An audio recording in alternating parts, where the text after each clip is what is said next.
this is gonna be take one.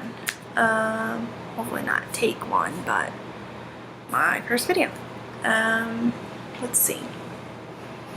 Well, first off, it took me like a million years to figure out how to record a video on my computer. Don't worry, the computer's not new, so probably should have known how to do it, but I didn't. So I am pretty new to this. Sorry, I'm having a hard time seeing. Okay, so really what inspired me to do this video and share my story is that actually my mom has been trying to do some research on gastroparesis, and she's been telling me for a really long time now that, you know, like, check out YouTube, you wouldn't believe all the people, you know, that have gastroparesis that are going through the exact same things that you are going through. And I never took the time to go look. I never, you know, any of it. And I actually find myself in quite the predicament. And I was trying to look up a few procedures that doctors have suggested, and I found all these videos.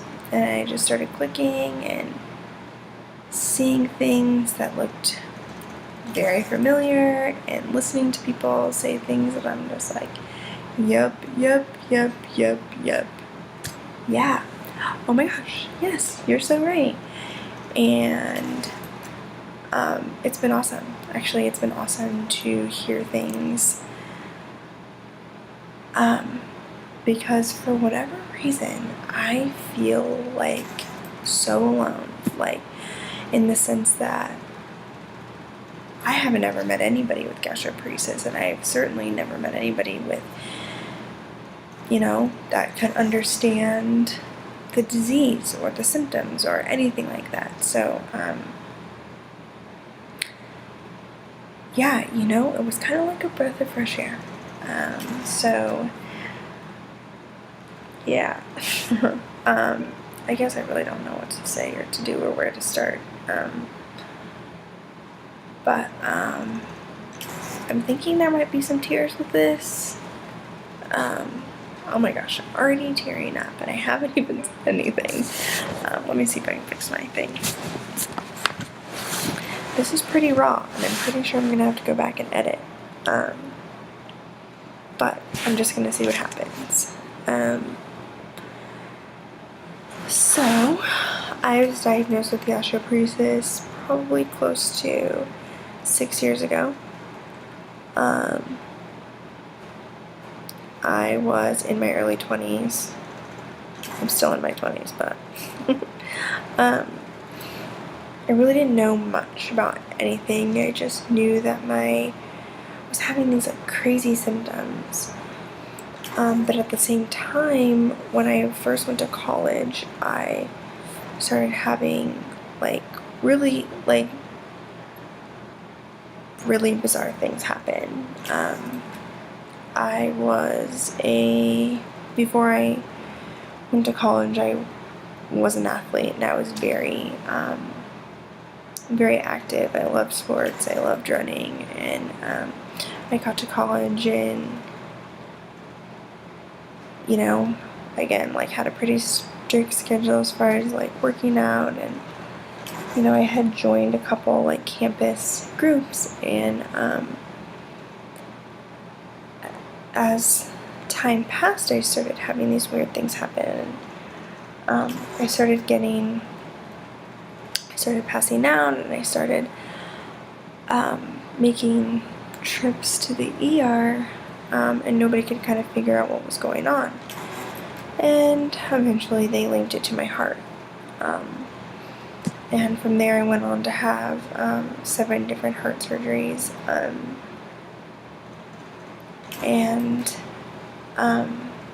On the last procedure I had done on my heart, I had this really weird reaction, and I was actually unable to use the restroom, so I could no longer pee by myself. And I had actually flown out of the state to have this last heart procedure done in Philadelphia, actually, at the University of Pennsylvania, and I ended up staying an extra month in the hospital because I couldn't pee. And we tried everything under the sun. And it was actually a pretty traumatic experience, because I ended up having to learn how to cath myself. And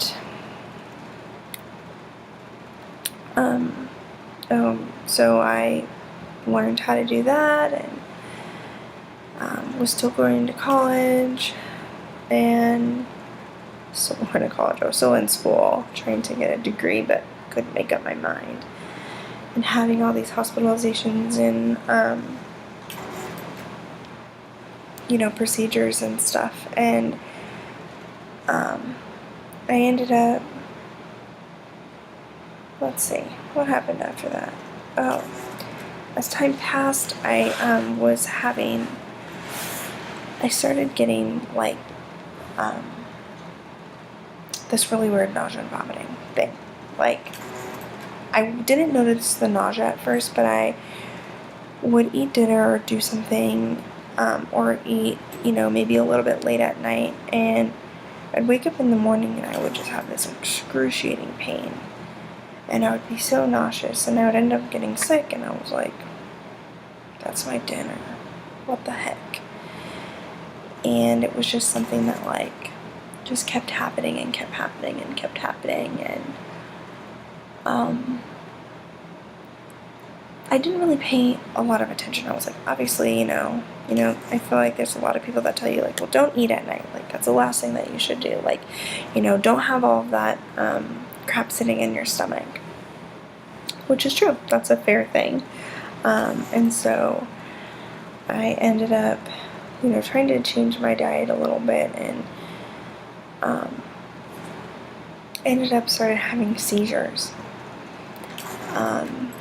And I ended up going to this neurologist, and she was awesome. And she looked at me, and she was reading my medical history, and she was saying you're the age of my son, and you're really sick. You've had all these things done, and I think you need to go to the Mayo Clinic. So she was the one to refer me to the Mayo Clinic, and that's kind of where things took off. I had gone for the first time, and I had all these issues. When I went, I also had this really weird thing where I had bruises all over my leg. They were nickel size bruises just everywhere. I had, this nausea and vomiting thing happening. I was still having heart problems. I actually ended up getting my bladder fixed with a neurostimulator. Anyways, I'm only telling you all of this in regards to gastroparesis because, I'm sure as most of you know, having all of the gastric emptying tests and eating those yucky eggs and all the radioactive crap and small bowel fall-throughs, and I don't know if any of you have ever had motility, the motility test that they put the thing in your nose, or a small bowel capsule, or any of those things, but basically they concluded that I have what's called autonomic neuropathy. So my entire autonomic nervous system is shutting down and becoming paralyzed. So instead of it just affecting my stomach, it's affecting my heart, it's affecting my bladder. And as a result of that, I was diagnosed with lupus as well. And so, it's just been kind of been this interesting journey. And throughout the years, I've just had, admission after admission of, I feel like they've been able, sorry I'm skipping around, but it's just like, I feel like they've been able, I got my bladder thing under control, I got a neurostimulator placed in, and that's been that. I started having seizures, I got on some medicine, and that got better. I got put on, chemotherapy for the lupus, and it got better. I, was having some residual issues with my heart, but mostly, nothing really I could complain about. So, fast forwarding, I really started struggling with this nausea and vomiting thing, and kind of, just had these admissions on and off, and a couple years ago, I had, my worst flare. I believe it was brought on by some pretty severe stress, and I was in the hospital for 3 weeks to a month, which actually doesn't seem like that long, but I had my first GJ tube placed, and I had a doctor that was really wanting to do a pyloroplasty on me, and I felt like, I think I need to try some less invasive, procedures, but as a result, it was pretty, I was going to have to make some major changes to my diet, and, was sent home with home health, and was on tube feeds, and had a gastric bag to decompress my stomach, and was sent home with the PICC line to do hydration, and yeah, so that happened in the summer, and I actually ended up getting better by the winter. I was back to work, and at the time I was in a relationship when that happened, and I don't know if anybody else has ever experienced, but it seemed basically impossible to date or be in a relationship and being constantly in the hospital. I can't really blame the other people, the people that you're dating, because it is a hard thing to do. It is hard for them. They don't get it. They don't feel what you're going through. They don't understand. And I feel like I was just in these relationships where it would, they'd stick around for a little bit, but then it just didn't last. And so, anyways, that fall I started, I was better. I still had my tube, but I wasn't using it as much, and I still had my PICC, but I was able to start, taking things in and by mouth, and I had lost a lot of my friends because of this relationship that I was in, and through that admission that I got my tube and everything, it wasn't a good relationship, and so we ended up breaking up, and it was probably the best thing that's ever happened to me. I felt free again, and I just, anyways, I was looking for friends, so I got online and was meeting a couple of people, and I ended up meeting this girl who seemed like a pretty cool chick. She was from out of town and also just trying to make friends, so we started hanging out, and things just really were going very well. And it wasn't until about, you know, a couple weeks later I told her, like, hey, just so you know, I have some things going on, so, I just want to be honest with you. And what the really great thing is that she was able to share some things with me too, and it was kind of like, finding my matching puzzle piece. Because even though it wasn't the same things, she was able to understand. Not to mention that she was a nurse. And that was awesome. So, things, kind of progressed, and she is now my wife. So that's been awesome. So over the last, several years, I've had constant visits back and forth at the Mayo Clinic, and everything's kind of been at bay, and I got my tube removed, and over the last, over the years, I've, had admissions here and there, but nothing that's ever really lasted a long period of time. I've had ulcers, I've had, the cyclical vomiting that doesn't stop, but I've always been okay. And so it wasn't until this past February I got pretty sick. Had this vomiting that wouldn't stop. But prior to that, I got the flu. This flu season was horrible. I got the flu. I got a little better. I ended up having an EGD done because I have pyloric stenosis as well, and so they went in to stretch that.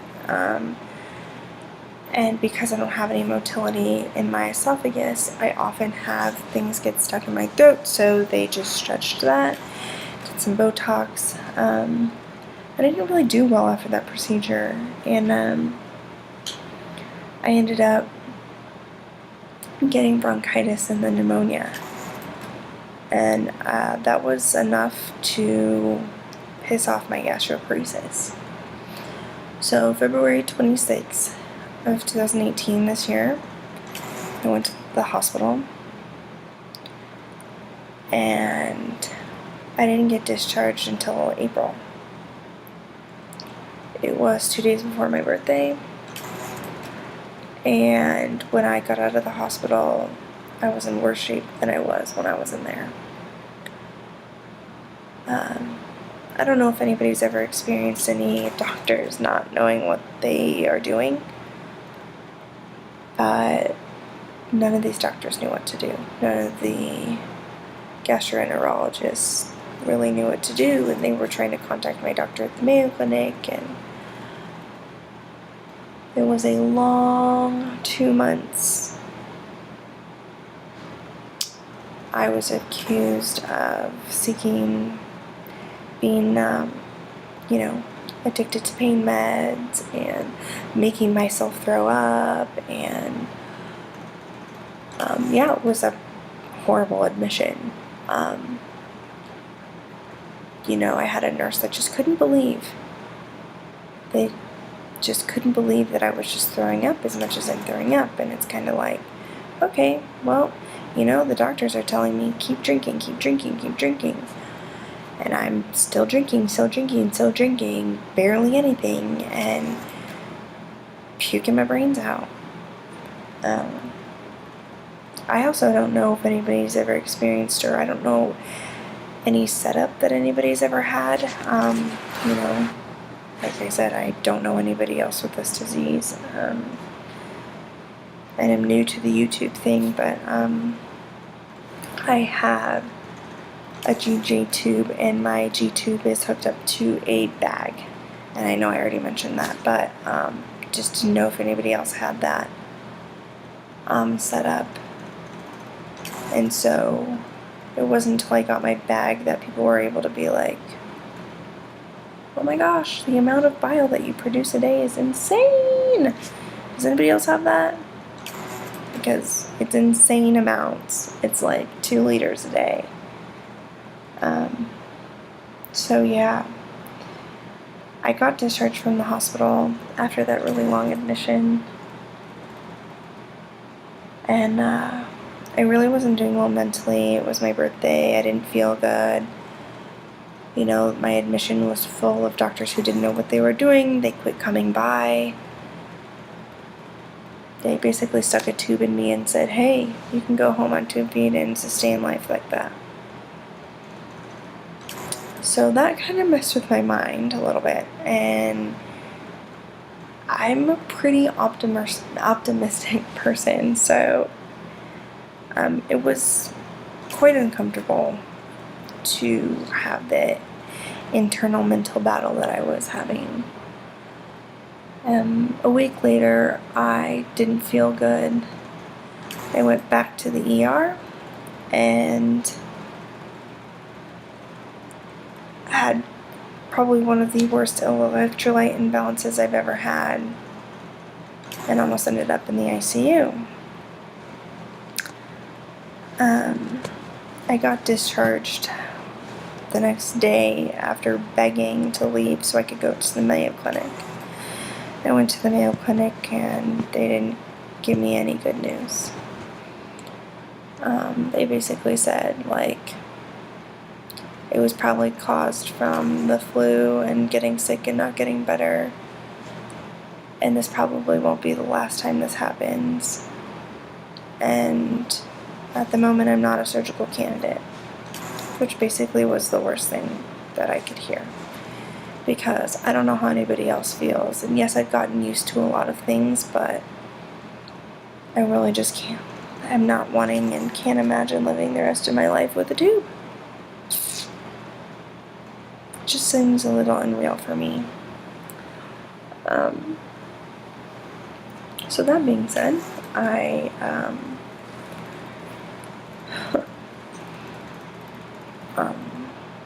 again was pretty sick. I didn't get sent home with the right stuff, so I ended up back in the hospital. And I spent about 10 days out, and I've been back here for almost another month. My symptoms aren't getting any better, and I have finally met with the surgeon, ironically the same surgeon that I met with when this first all happened and I got my first GJ tube, and he's still offering me the same procedure. I really just personally can't imagine, like, having a pyloroplasty done with the stimulator. I've been told by a lot of people I'm not a candidate. My gastroparesis is pretty bad and has just continues to keep spreading throughout my GI system, and they were thinking it's now all the way to my colon. But I can't really even imagine having a pyloroplasty and getting dumping syndrome, or, you know, getting even more production, and they would have to take out my tube. And right now, that's like the only thing that's seems to be giving me relief, aside from medicine, which is just turning me into being complacent and confused in the sense that I don't know what the right thing to do. So basically what I am up against is a gastric bypass or a pyloroplasty with the stimulator implant. I used to be really skinny, and I had this really rapid weight gain with my gastroparesis, and it was basically impossible for me to lose weight. And I'm not kidding you, like, I tried every diet possible, low fat, low carb, high fat. I mean, you name it, I tried it. Exercised, run, went to the gym consistently, and I was lucky if I lost 5 pounds. But it wasn't until this recent hospital admission that I have lost 50 pounds, which I'd be lying to say that I wasn't happy about. However, I have paid a great price for it.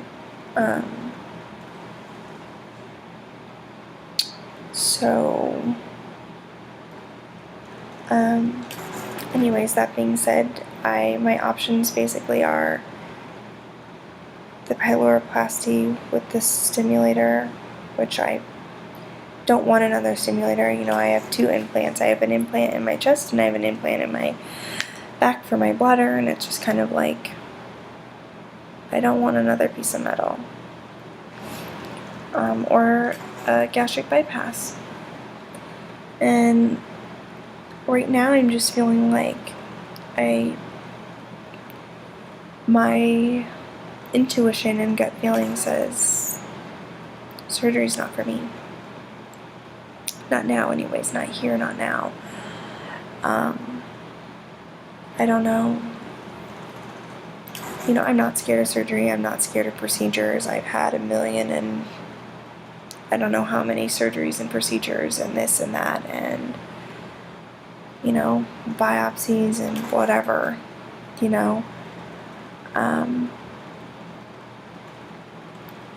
But I can't imagine doing a surgery that's irreversible. That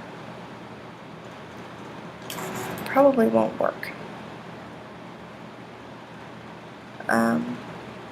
Or if it does work, you still end up with a tube. And maybe I'm being bratty and it's like, it's inevitable and that is my, future, but for right now, it just doesn't seem like I'm ready. So my family was here with me at the hospital the other night, and my stepdad said, I wish there was a stent. I wish there was something, we could put in that wasn't permanent, but was like a pyloroplasty and opened up, the pylorus. And I know I had mentioned to you I have pyloric stenosis, so mine doesn't ever open up. So on top of the gastroparesis, it just kind of chills. And so he was thinking, like, wonder if, we could figure out, is there a stent? Is there this? And sure enough, he Googled it, and lo and behold, Johns Hopkins does stents for your pylorus. And the success rate is nearly 100%. They've had a few patients that I've read that maybe they've gotten displaced, but it's just done with an EGD, and they're able to go in and secure it to the sides of your stomach. And these people are having miraculous relief of symptoms. Now, I did find out that it's not for people who their gastroparesis only is nausea. That won't help, but it's for the people that have the vomiting and the pain.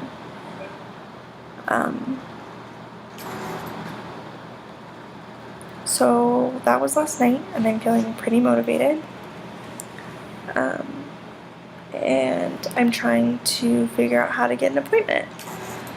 So I'm just wondering if there's anybody out there who has tried it, has heard of it, has it, didn't like it, liked it, and if there's anybody out there to talk to.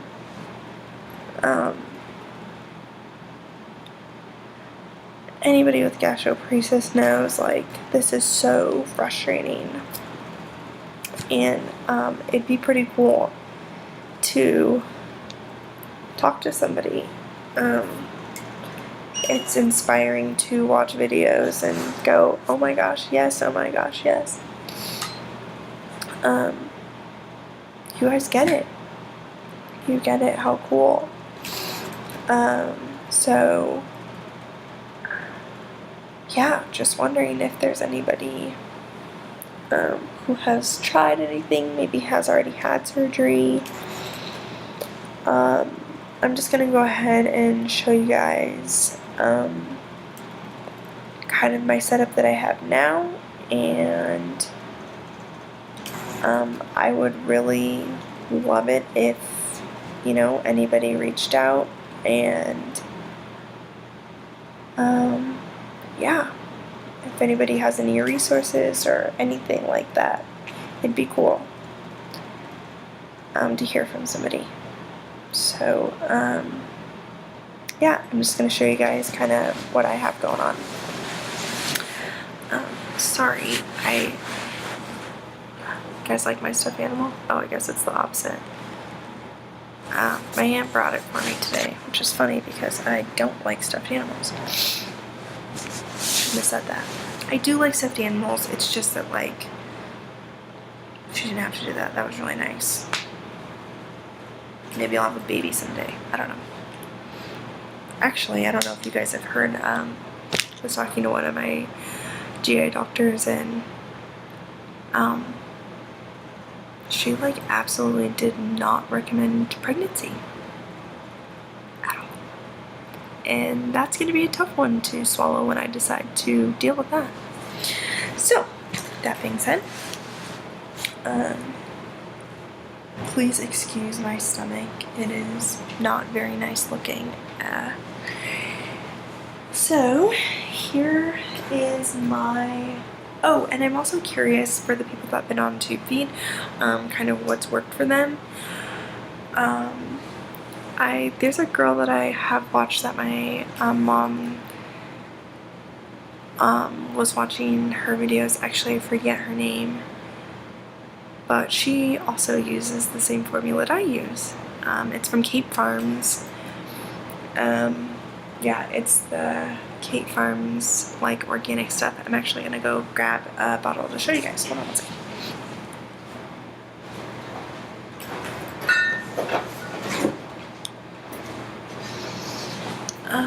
So it's just Cape Farms. It's flavored. So the really cool thing is, I actually tried a little bit. The really cool thing is that if I ever wanted to try to start, you know, taking things by mouth again, I can always start with this and it would have everything I need. So this is what it is. It's the Cape Farm. I just used the 1.0 cal. I don't know if you've ever heard of this or know what's in it, but it's amazing. It is...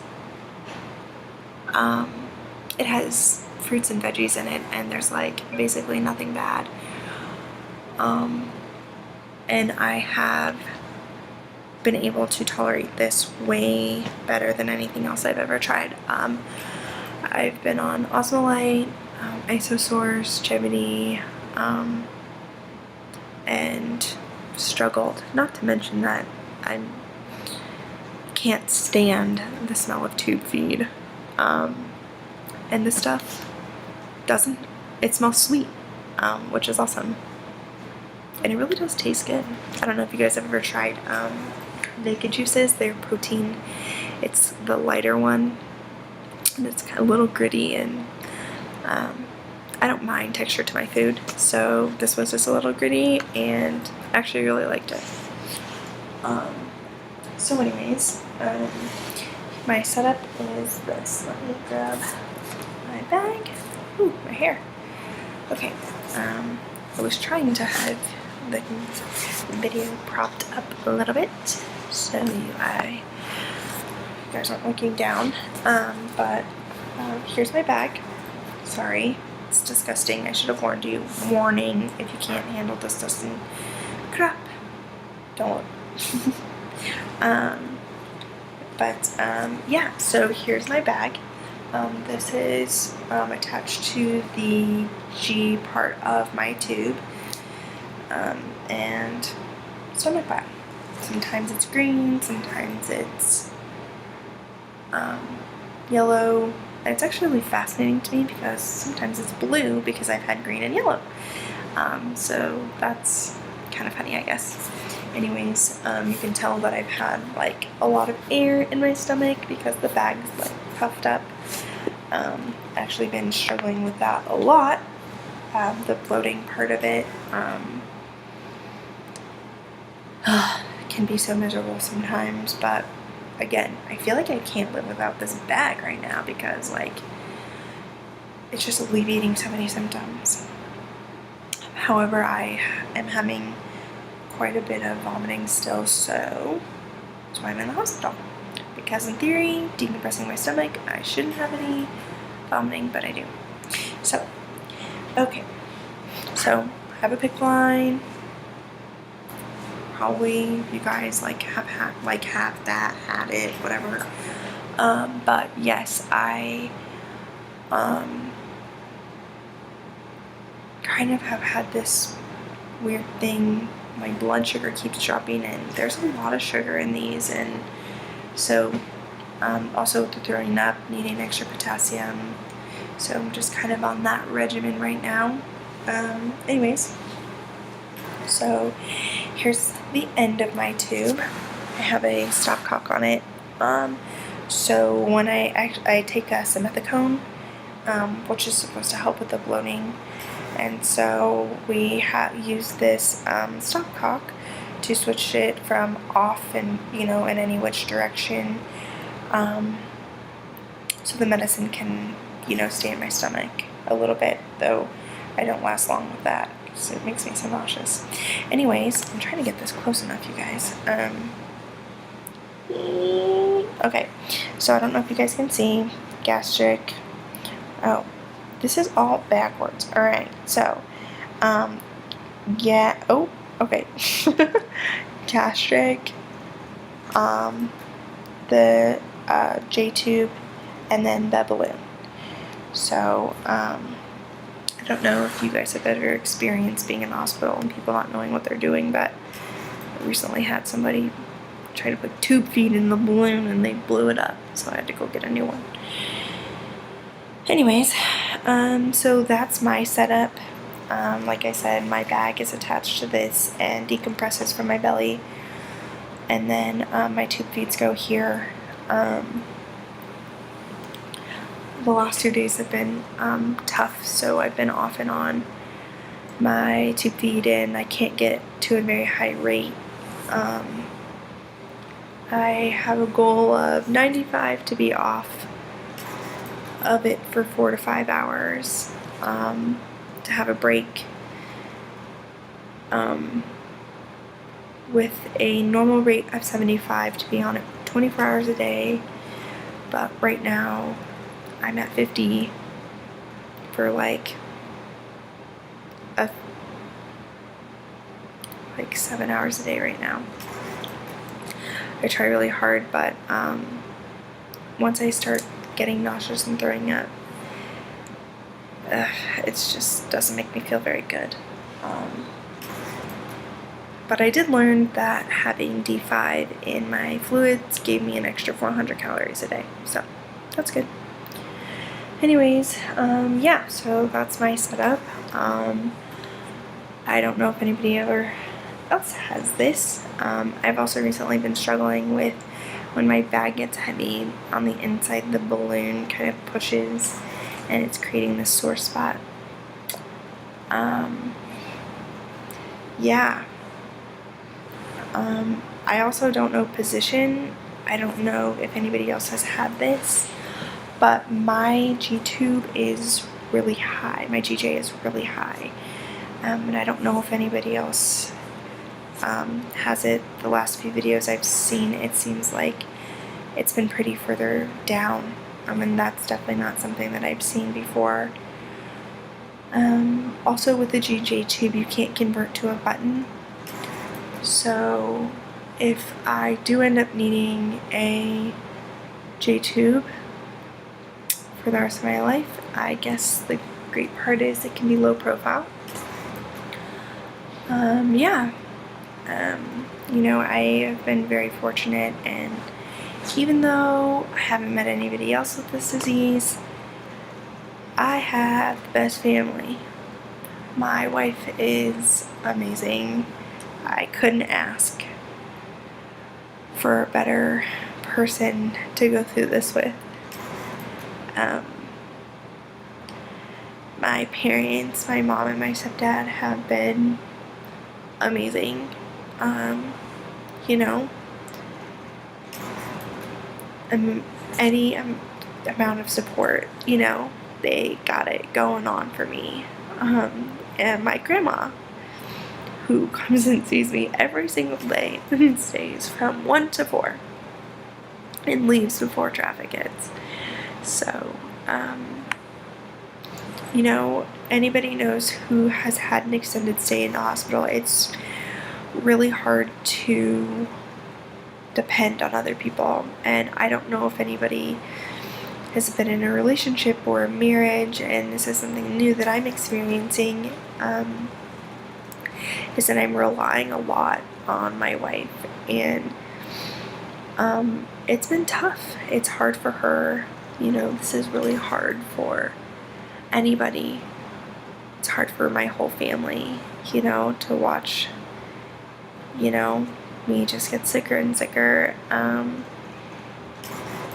But even more so, we have 3 dogs, and my poor wife, you know, we have 2 wiener dogs and a Great Dane.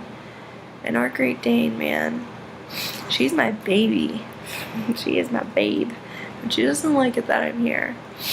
And it's hard to take care of 3 dogs by yourself and still manage to work 3 nights a week and still make sure she's emotionally, mentally, and physically available for me,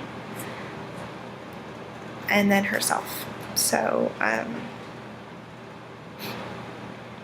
yeah, I have an amazing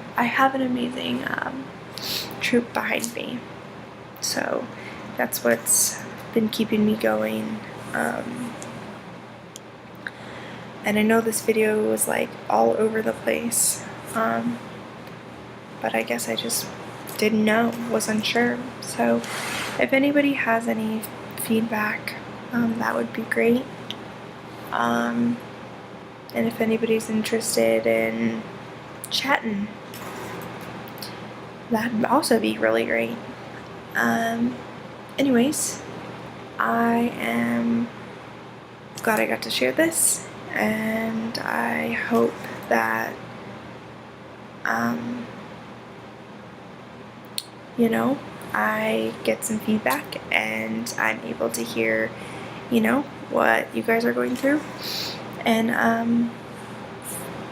I'm able to, you know, learn, because that's the one thing I learned about this disease, is that, you know, constantly learning something new about it,